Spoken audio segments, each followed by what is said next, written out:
तो आज इस मूवी को मैं एक्सप्लेन करने वाला हूँ। ये मूवी पूरी तरीके से डाटा वसूल मूवी है। इस मूवी की कहानी इतनी खूबसूरती से लिखी गई है और इस मूवी के अंदर इतना सस्पेंस है भाई साहब, इतना सस्पेंस है कि आखिरी की जो मूवी बच जाती है उसमें इतने सीक्रेट खुलेंगे कि आप लोग कहोगे यार मजा ही आ गया।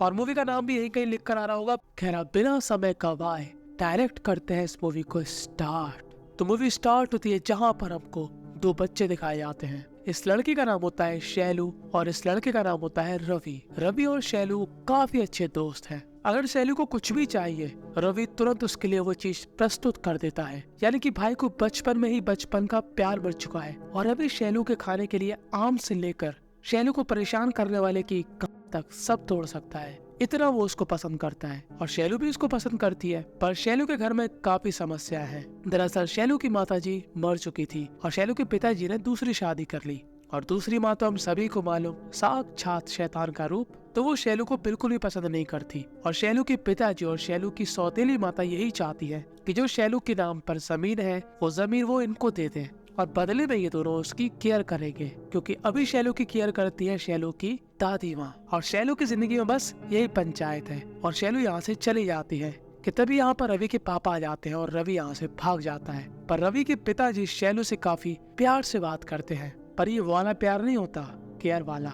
ये प्यार वैसा ही होता है जैसे कि हम लोग क्राइम पेट्रोल सावधान इंडिया के जो ठरकी लोग होते हैं उनमें देखते हैं। और अगले ही शाम इसी आदमी यानी कि रवि के पिताजी के घर में आग लग जाती है और रवि के साथ साथ उसके पिताजी का हो जाता है राम नाम सत्य। और इस घटना को देखकर सबसे ज्यादा दुखी होती है शैलू, क्योंकि उसके बचपन का प्यार अब राख में मिल चुका था। खैर अब इस घटना को बीते हुए हो जाते हैं 10 साल। खैर अब इस 10 साल में इस गाँव के अंदर काफी घटनाएं घट चुकी है जो कि हमको आगे मालूम चलेंगी। अब इस गाँव में ये दो आदमी मस्ती में चलते हुए आ रहे होते हैं। इस मोटे का नाम होता है काशी और उसके साथ ही अंधा आदमी होता है जिसको हम बुलाएंगे पप्पू। तो ये लोग क्या देखते हैं कि गांव के एक घर की दीवार के पास काफी भीड़ जमा है और जैसे लोग उसके करीब जाते हैं ये लोग क्या देखते हैं कि इस दीवार पर कुछ लिखा हुआ है और अब काशी यहाँ पर पढ़ के सुनाता है। अब देखो इस मूवी के अंदर जो कैरेक्टर के नेम है वो काफी बड़े और अटपटे से हैं, इसलिए मैं इस मूवी के कुछ कैरेक्टर के नेम अपने हिसाब से रखूंगा ताकि आप लोगों को आसानी हो समझने में।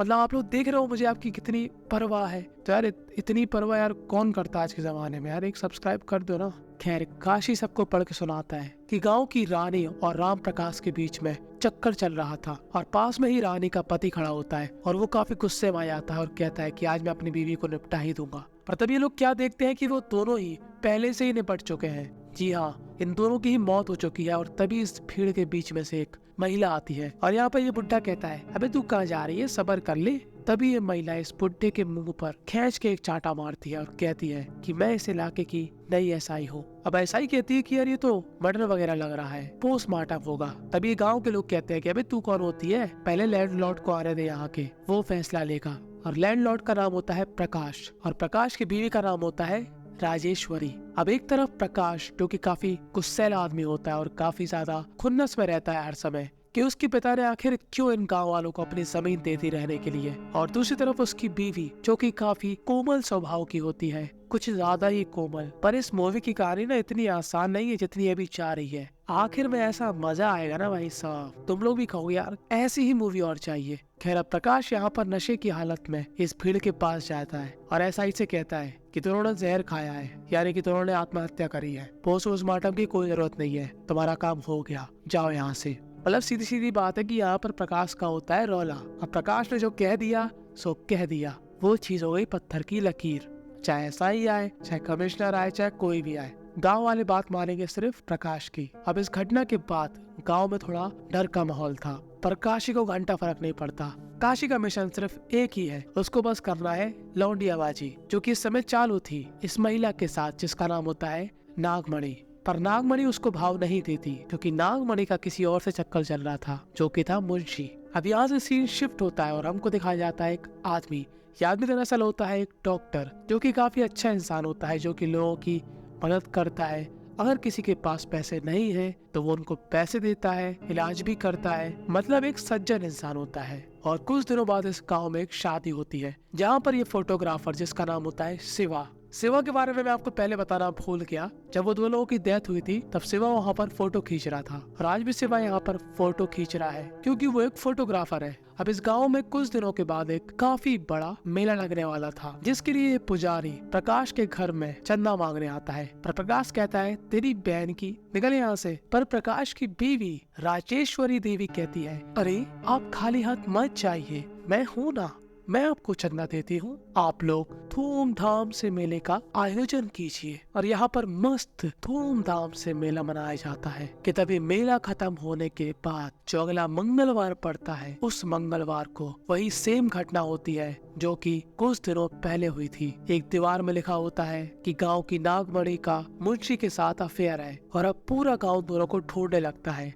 और वो लोग क्या देखते हैं कि इन दोनों को किसी ने पेड़ से लटका दिया है। और तभी यहाँ पर आती है एसआई। अब गांव के लोग एसआई से चिढ़ते थे क्योंकि वो नहीं चाहते थे कि किसी भी गांव के इंसान का पोस्टमार्टम होए, क्योंकि ये लोग इस चीज को एज मतलब एक बेइज्जती टाइप के मानते थे। और तभी यहाँ पर आता है प्रकाश। पर आज थी एसआई पूरी फॉर्म में। वो कहती है अबे ध्यान से सुन, यहाँ कहीं आस पास सीढ़ी नहीं लगी है, मतलब आत्महत्या तो है नहीं, किसी ने इनको पहले मारा है फिर लाकर इनको ऊपर टांगा है। तो अब मैं चाहती हूँ कि जो भी घटना हुई है उसमें तू अपनी टांग बिल्कुल भी मत अड़ाए। मैं इन दोनों का पोस्टमार्टम कराऊंगी और जो भी इन सब के पीछे है उसको सजा मिलेगी। और प्रकाश भी यहाँ पर साथ रह जाता है क्योंकि एसआई जो बोल रही थी वो एकदम सही बोल रही थी। पर हमारे साथ साथ एसआई, प्रकाश और इन सभी गाँव वालों को नहीं मालूम था कि आखिर ये सब कौन कर रहा है और क्यों कर रहा है। कि तभी गांव वाले एक बात नोटिस करते हैं कि जो भी कत्ल हुए हैं वो मंगलवार के दिन हुए हैं। और ये लोग फैसला लेते हैं कि जो अगला मंगलवार पड़ेगा उसमें सभी लोग चौकन्ना रहेंगे, गांव के चारों तरफ चौकीदारी करेंगे और उस व्यक्ति को पकड़ेंगे जो कि हमारे चामोदरा। और अब हमारा पप्पू अनाउंस कर देता है कि सुनो सुनो सुनो, सभी गाँव वाले सावधान हो जाए। जो व्यक्ति घर की दाल बाटी छोड़ के बाहर चिकन चबा रहे हैं वही ऊपर जा रहे हैं, तो अपनी भावनाओं पे करो नियंत्रण और किसी के साथ भी बाहर चक्कर न चलाए। और आज की रात ये डॉक्टर जंगल के बीच से गुजर रहा होता है कि तभी उसको एक कुएं के पास एक भूत जैसी लड़की दिखाई देती है। और डॉक्टर कहता है शैलू। तो शैलू वही है जिसको हमने उसके बचपन में देखा था। पर आखिर शैलू के साथ ऐसा क्या हुआ था ये हमको मालूम चलेगा अब 18 महीने पहले की कहानी से। तो अब हमको दिखाई जाती है शैलू की कहानी जो कि अपने कॉलेज जा रही होती है और शैलू का इंग्लिश टीचर उस पर खुलेआम जिंदा लाइन मार रहा होता है। वो शैलू से सीधा सीधा कहता है कि देखो शैलू, मैं चाहता हूँ कि मैं तुम्हारी ले लूं सारी परेशानी और साथ में ही ले लूं तुम्हारा दुख। और हम सभी को मालूम कि लड़कियों की कमजोरी क्या है, ये ऐसी इच्छा प्रीस वाली लाइंस। तो शैलू भी हमारे इस टीचर के प्यार में गिर जाती है और दिन रात बस अपने टीचर के बारे में सोचती है। पर सोचने तक तो ठीक था, शैलू एक कदम और आगे बढ़ जाती है। मतलब वो अपने टीचर को सिर्फ दिमाग में रखकर उनके साथ चरम सुख के सपने देखकर अपने आप को संतुष्टि देती है। उंगली डाल के जो चक्री घुमाई घर घर घर घर घर घर घर। मतलब आप लोग समझ ही गए होंगे और जो लोग नहीं समझे वो छोटा भीम देखें। अब ये दोनों ही एक दूसरे को पसंद करते थे और इनका प्यार एक स्टेप और आगे बढ़ता है। ये टीचर शैलू का हाथ पकड़ता है और अब शैलू को भी संस्कारी होने का मन करता है और ये दोनों ही ताबड़तोड़ संस्कारी होते हैं। आज भी, कल भी, परसों भी, नरसों भी, हर दिन लगातार बार बार। और अब कुछ दिन बीतने के बाद जब रोज की तरह शैलू अपने कॉलेज आती है और उसकी आंखें अपने प्रेमी टीचर को ढूंढ रही होती है, तब वो क्या देखती है कि उसका टीचर किसी और महिला के साथ शादी करके यहाँ से जा रहा है। यानी कि शैलू का अपने टीचर के साथ शादी करने का सपना टूट गया क्योंकि शैलू का ये हरामी टीचर उसके प्यार पे मूत गया। और वो जाते जाते भी उससे माफी नहीं मांगता। वो पता है उससे क्या कहता है कि मैंने तो सिर्फ तुम्हारा इस्तेमाल किया था, विश्वास तो मुझे अपनी गर्लफ्रेंड पे था, इसीलिए मैंने उससे ही शादी करी। तो बाय बाय टाटा, अब मैं तुमसे मिलना नहीं चाहता। अब यहाँ कलेश होने के बाद जब शैलू अपने घर जाती है तब उसको एक और झटका लगता है। दरअसल उसकी दादी माँ यहाँ पर स्वर्ग सिधार गई थी और हमारी शैलू अकेली पड़ चुकी है। और अगले दिन जब उसके पापा और सौतेली माँ यहाँ पर आते हैं तो वो लोग उस पर बिल्कुल भी तरस नहीं खाते। उनको बस चाहिए थी जो कि शैलू के नाम जमीन है वो इनके नाम हो जाए बस। तो शैलू कहते हैं ये ले सारी जमीन और इसको बढ़िया से रोल करके डाल लो अपने नितंब में और दोबारा कभी भी यहाँ पर मत आना। अब शैलू बिल्कुल से ही अकेली पड़ चुकी है और शैलू जब भी स्ट्रेस में होती शैलू को संस्कारी होने का मन होता। जी हाँ, अब ये बात आपको काफी अजीब लग रही होगी पर इसका खुलासा बाद में होगा। तो अब शैलू एवी किसी के साथ भी संस्कारी हो जाती और लोगों को ऐसा लगने लगा था कि शैलू संस्कारी होने की भूखी है, तो कुछ लोग उसके साथ जबरदस्ती भी करते थे। और जब भी शैलू को ये संस्कारी वाली भावना आती है, शैलू अपने हाथ में कस के रबड़ खींच के मारती है और जब उससे कंट्रोल नहीं होता तो मजबूरन उसको किसी न किसी के साथ संस्कारी होना पड़ता है। और जब वो अपने गांव के इस मुंशी को मना कर देती है तो ये शैलू के ऊपर झूठा नाम लगा देता कि ये चोरी करके यहाँ से भाग रही थी। और अब शैलू बस यही चाहती है कि उसकी वो वाली फीलिंग्स उस पर हावी ना हो, और जब भी उसको ये फीलिंग्स आती है वो अपने आप को काफी दर्द पहुंचाती है। और अब कुछ दिन बीतने के बाद अचानक से शैलू एकदम खुश रहने लगती है। आखिर बीते कुछ दिनों में उसके साथ ऐसा क्या हुआ था जो कि शैलू अब खुश रहने लगी थी, वो हमको मालूम चलेगा बाद में। फिलहाल उसके घर के बाहर गांव के सभी लोग आ जाते हैं और उसको घसीट के प्रकाश राज के पास ले जाते हैं और कहते हैं कि ये महिला काफी अपवित्र महिला है, ये गांव के मर्दों को रिझाती है और उनके साथ संस्कारी होती है, यहाँ तक कि इसने चोरी भी करी, ये काफी बेकार औरत है। तो प्रकाश राज कहता है कि ठीक है, इस गंदी महिला को इस गांव से थक्के मार के बाहर निकाल दो। और अब ये निर्दयी गांव के लोग शैलू को मार पीट के इस गांव से बाहर निकाल देते हैं। और अब इस घटना को कुछ दिन बीत जाते हैं और कुछ दिनों के बाद इस गांव के खेत के पास वाले कुएं में शैलू की लाश मिलती है और इन सभी को ऐसा ही लगता है कि शैलू ने आत्महत्या कर ली होगी। खैर ये थी शैलू की कहानी जो कि हो चुकी है समाप्त। अब हमको दिखाई जाएगी फिर से प्रेजेंट की कहानी। अब ऐसा ही यहाँ पर अपने दिमाग का काफी अच्छे तरीके से इस्तेमाल कर रही थी और हर एक कड़ी को मिला रही थी। और शाम होने के बाद ये गाँव के लोग चारों तरफ घूम रहे होते हैं और देख रहे होते हैं कि आखिर वो कौन सा इंसान है जो कि दीवार में लिखता है, और वो जिसका भी नाम दीवार पे लिखता है उसकी मौत हो जाती है। तभी हम लोग क्या देखते हैं कि यहाँ पर वही डॉक्टर आता है जो कि लोगों की हेल्प करता था। वो यहाँ पर अपने बैग से एक चौक निकालता है और इस दीवार पर कुछ लिखने लगता है कि तभी यहाँ पर वो ऐसा ही आ जाती है और कहती है कि मुझको तेरे पे ही शक था। अब इससे पहले डॉक्टर यहाँ से भागे, इन दोनों के बीच हाथापाई होती है और डॉक्टर यहाँ पर बेहोशी का इंजेक्शन एसआई के गले में लगा देता है और बांध के अपने अड्डे पर ले जाता है। और अब एसआई पूछती है कि तूने ये सब क्यों किया, तू क्यों आखिर निर्दोष लोगों को मार रहा है। तो अब डॉक्टर बताएगा इस एसआई को ये सब करने का रीजन। तो ये डॉक्टर बताता है कि शैलू जब दर दर भटक रही थी और उसके बारे में लोग यही कहते थे कि ये काफी मर्दों के साथ संस्कारी हो चुकी है, इसलिए उसकी कोई मदद भी नहीं करता था। तो ये जिम्मा मैंने लिया। मैंने सोचा क्यों ना मैं शैलू की मदद करूं कि आखिर उसको क्या समस्या है।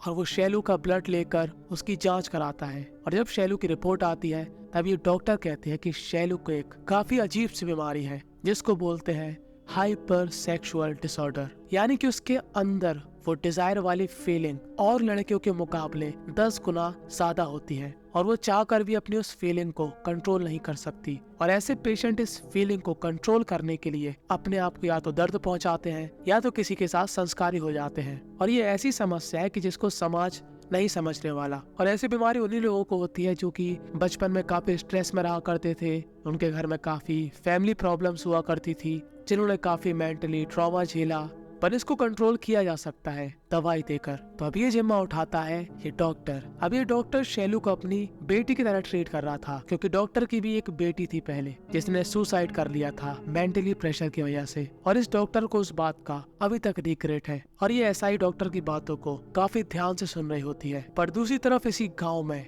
जो फोटोग्राफर था जिसका नाम था शिवा, उस पर एक अनजान सा आदमी हमला कर देता है जो कि देवी माँ का मास्क पहना हुआ था। अब शिवा इस आदमी को अच्छी तरीके से घायल कर देता है, पर यह आदमी काफी स्ट्रॉन्ग था। ये एक बड़ा सा त्रिशूल लेकर शिवा के आर पार निकाल देता और शिवा की यहाँ पर ऑन द स्पॉट मौत हो जाती है। शिवा पूछता है कि तू कौन है, और ये आदमी अपना मास्क हटा देता है और हमको समझ में नहीं आता कि आखिर ये कौन है और आखिर ये लोगों को क्यों मार रहा। अब ये डॉक्टर जो कि एसआई को बता रहा होता है कि वो शैलू को अपनी बेटी की तरह मानता था और वो यही चाहता था कि शैलू जल्दी से जल्दी शादी कर ले। पर ये डॉक्टर कहता है कि एक बंदा है जो तुम्हें किसी भी हाल में एक्सेप्ट करेगा, और तभी वो बंदा आता है। दरअसल ये होता है शैलू का बचपन का दोस्त रवि, जो कि शैलू को ऐसा लग रहा था कि जल के मर गया था। तो अब रवि बताता है कि उस दिन क्या हुआ था। दरअसल जो रवि के पिताजी थे वो शैलू के साथ गलत हरकत करने की कोशिश कर रहे थे और ये चीज रवि ने देख ली, और जब उसके पिताजी सो गए तब उसने गुस्से में आकर अपने पिताजी का सिर कमल के फूल की तरह खिला दिया और अपने घर को जला दिया। पर भागते समय उसका गाल भी जल गया और रवि गाँव के अंदर नहीं आना चाहता था, पर वो शैलू पर हमेशा अपनी नजर रखता था। और शैलू रवि को देखकर काफी खुश है और अब जल्दी ये दोनों शादी करने वाले हैं और शादी का सामान वगैरह लेने डॉक्टर और रवि गांव से बाहर जाते हैं। पर वो जैसे ही गांव में लौटकर वापस आते हैं उनको क्या मालूम चलता है कि शैलू ने आत्महत्या कर ली है।